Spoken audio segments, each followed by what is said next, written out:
To be careful about that because it kind of, no one will ever say it because it doesn't sound very nice. In this video, I'm going to talk about what not to do in Australia.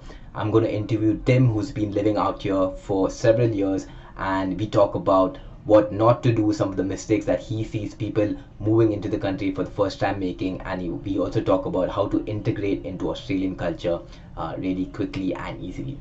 So enjoy this video. This is part of a 3-part interview I did with Tim. The first 2 videos, there'll be links to the video somewhere out there, but for now, enjoy this video. And like how to like better integrate into Australian Into culture. the Australian or culture. anything that's like unique to Australia that you don't see like in other countries and you feel like people not getting it.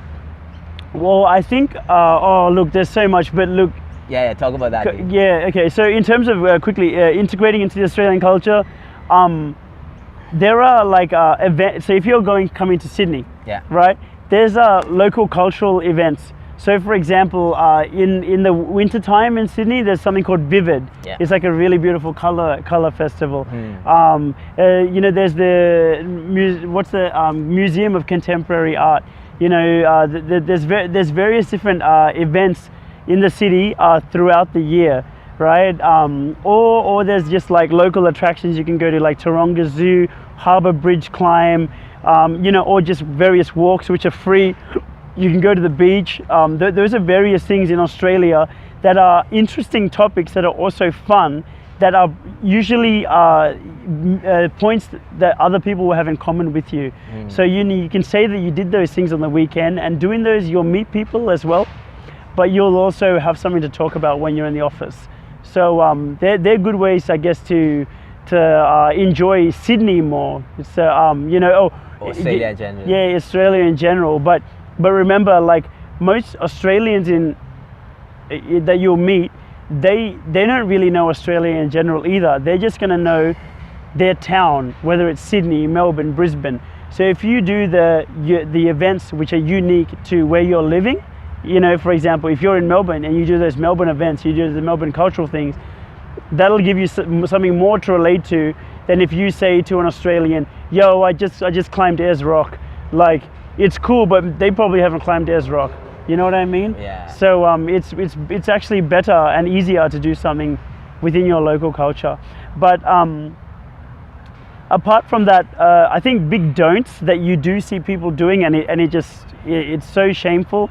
I think one big one is with food. So people like us, we have really good smelling food, right? But if you microwave that up in the staff kitchen and it's making a big smell, then everyone knows that that's your food. Yeah. Because remember, like usually Australians, they're eating sandwiches or whatever. It doesn't have a really big, strong aroma, whereas like our food from home does, right? So you got to be careful about that because it kind of, no one will ever say it because it doesn't sound very nice. But the thing is, food and smell is something Australians is very neutral to Australians, right? So if your food has a strong smell, or your bag or your clothes or something has a strong smell, it turns off people and it makes them not want to be around you because it shows you don't get it. It's good. So if you have good food at home, have it at home. Don't get to the office and like maybe get.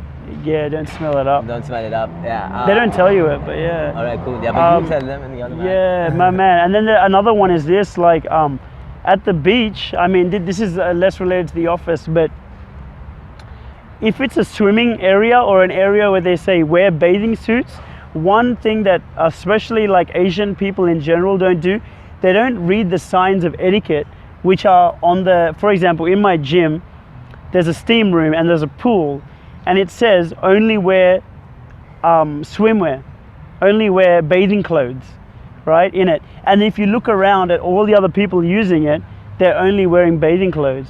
But for whatever reason, it's usually the Asians like us, we don't look at the signs or we don't look at what the other people are doing, and we're wearing like these clothes and we're getting these wet and we're doing exercises and things. No, that's not right. Look at what the other people, there's a saying, when in Rome, do as Romans do. Yeah, so look at how the other people are behaving in that environment and adjust into that environment.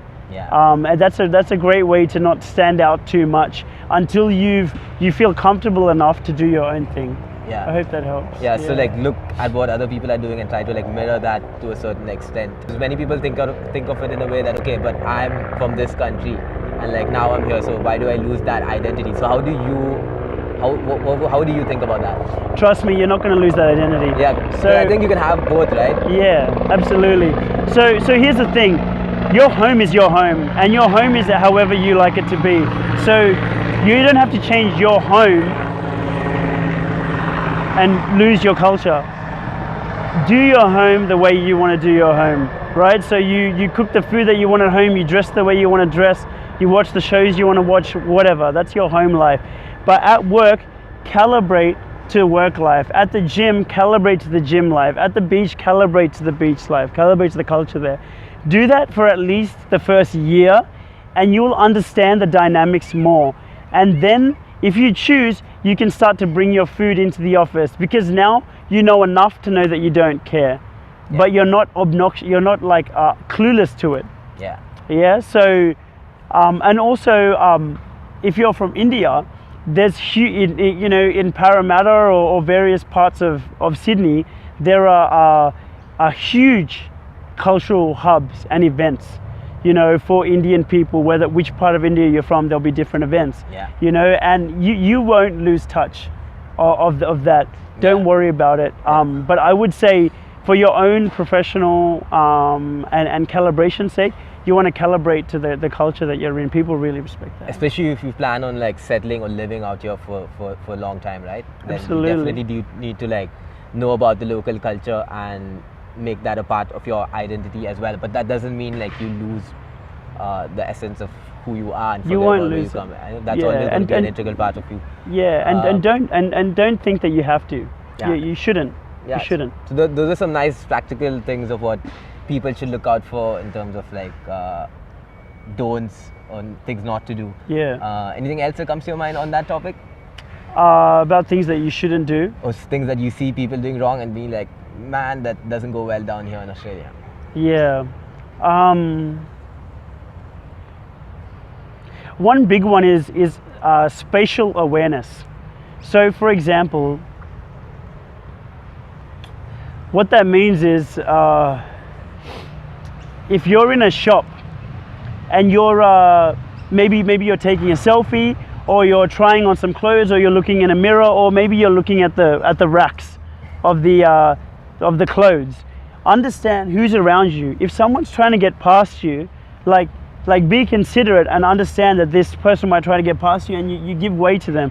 If you're on public transport, if you're on the bus, have social awareness of what's around you. Usually men let women sit down in Australia. If you're a man and you're sitting down and you see an elderly woman, a pregnant woman, or even just a woman who's carrying a couple of bags, it's just polite to say, would you like this seat? Yeah. It's just that social awareness. So a spatial awareness of what's around you. That's probably a huge thing that a lot of people get wrong. So spatial awareness and calibration, keeping it positive. Those are great things. I think people in Australia are just more polite in general, or at least when you have those initial conversations. Or for example, you go to like a supermarket or a shop or retail shop, people are much more, hey, how you going? Like, how you doing? Things like that. Whereas like back home, like at least for me in India, when I went to a shop, it was just like, okay, I need this, here's the money, and I'll just walk out. It's not, there's no expectation of you to like greet someone at a shop, at least for me back home. But over here, it was like different. People ask you like how you're going, and you can actually have like a mini conversation with the people. And it's kind of like fun. It's like a good way to go about going about your day as well. Absolutely, it's just a little positive thing you do. And if you bump into someone in the cafeteria, like at work or something, they might say, hey, how are you? Right? And then, or you can just simply say, no, I'm very good, how are you? That's all you have to say, right? Or if you see them around, just being like, hey, how are you? Just something like that. And the best thing in order to get used to doing that is practice that wherever you go. Practice it at immigrations when you're coming into the airport. Practice it in the taxi on the way there, on public transport. When you get onto the bus, where, hey, how are you? Yeah. You know, just get into that friendly vibe, and you'll find it's coming naturally to you when you're in the office. Yeah, and it's something that takes time to like build and work upon, especially if you're not used to it. So like be patient with it, but keep at it and like do small things that challenge yourself every day. So for me personally, like when I first started, I was like, okay, I'm just gonna like smile at people when I first see them. When if a person is walking by, I'm just gonna like smile at them. And then I was like, okay, like can I like have a conversation with one person every day? So be it like at a person at a convenience store, just ask, hey, how's your day going? Or there's something small, it doesn't need to be anything big. And that way you get used to like what to say, what not to say, and you slowly but surely start improving, right? I think go on. Well, so I think though, like one more subtle thing to understand as well is that always be pleasant, but you don't necessarily have to be personal, because sometimes that can creep people out. If you're trying to get too personal with them, you're like, yeah, so you own a horse? Well, what's your horse like? What's your horse's name? What's your daughter's name? Blah, blah, blah. Like one thing, unless they open up to talk about it, don't ask about it. You know, just keep it pleasant. Talk about easy topics like traffic, weather, weekend, stuff like that. If they talk about their kids, then you know you can ask about their kids later. But otherwise, don't get too personal. Just keep it pleasant. Yeah. Being pleasant in itself goes a long way. So like using those surface level topics such as the weather, traffic, how's the weekend, and then see if people are more interested in talking a bit more about what they did, and then take it from there and go into like deeper conversations. Is that a good way? If they bring it up first. All right. You know, if they bring it up first, right? And if they talk about their daughter or whatever. Exactly. And then like let's say that you have a daughter and you'll be like, oh yeah, cool. My little daughter's here and we're sending her to this school. I think she's fitting in pretty fine, you know, stuff like that. Yeah. At least for your first couple of months or first even year, until you get used to it. After you're used to it, then you're probably pretty good. But yeah, that's a good point. Like not everyone would be as open to having those like conversations with you, right? Because you might go around with a friendly attitude, okay, I'm gonna like talk to everyone I know, but they might just be a guy who's like not in a good mood today, and he might not want to talk to you, and you think like there's something wrong with you. But that's not the case. Everyone is like different at having a good day, a bad day, and you may get different reactions when you like try to initiate conversations with people. So just be like mindful of that as well. And that's what that social calibration is. So that's what that. We all good? Yeah. Sorry, the camera keeps like moving. Yeah, that's what social calibration. That's what the social calibration is. So it's always good to say, hey, how are you? Right? Hey, how are you? Or if they're saying, hey, how are you? But if you're sensing that they're in a bad mood or they don't want to talk or they're in a hurry. Yeah, they're in a hurry, then you want to calibrate to that. Like if they're in a hurry, just be like, cool, have a good day. Easy, right? Yeah. Yeah, so, but if they're in a more chatty space, allow yourself to be a bit more chatty. Those are some pro tips, man. I wish like I watched this interview before I came, dude. Like, and nice. Yeah, because I hope he wasn't as succinct as we you know, like I just did my best to answer the questions on the fly. No, it was good. It was good. I'm sure like people are going to find this useful. Like, was there anything else that you want to talk about? I think we covered like the interview skills, how to like climb up the social ladder, how to integrate into the professional environment, and even like everyday life. Yeah. Anything else that you wanted to add before we close? Yep. I think if there was 3 points to summarize, because it all boils down from this. Yeah.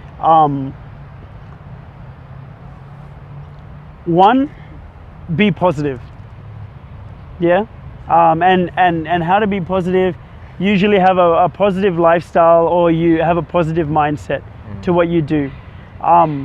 2, check out those books. Probably the biggest one is How to Win Friends and Influence People. That'll teach you, I think, all you need to know, to be honest. And 3, whenever you're in a situation, you want to socially calibrate. So you want to see what that situation requires. And usually when I'm in situations like that, I ask myself, what value can I bring to this situation? What positive emotions can I bring to this situation? Or what does this situation need?